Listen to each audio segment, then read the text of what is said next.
मंदिर परिसरात सतत जयेडेश्वरी माता या जयघोषाने गजर होत असतो.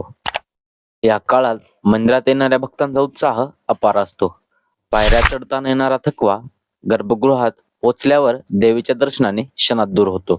फुलांचा सुगंध, आरतीचे मंत्रोच्चार, ढोल ताशांचा गजर आणि देवीच्या मूर्तीवरील दैवी तेज या सगळ्यामुळे वातावरण भारावून जाते. नवरात्र महोत्सवामुळे गावात एकात्मतेचे आणि आनंदाचे वातावरण तयार होते. स्थानिक व्यापारी, विक्रेते, यात्रेकरू एकत्र येऊन उत्सवाची रंगत वाढवतात. भक्तांसाठी अन्नदान, पाणी पुरवठा, निवास व्यवस्था अशा अनेक सोयी उपलब्ध करून दिल्या जातात. अशा प्रकारे येरमाळा येथील येडेश्वरी देवीचा नवरात्र महोत्सव हा केवळ धार्मिक कार्यक्रम नसून श्रद्धा, संस्कृती आणि एकात्मतेचा सोहळा आहे. या महोत्सवात देवीच्या आशीर्वादाने भक्तांना आत्मिक शांती, ऊर्जा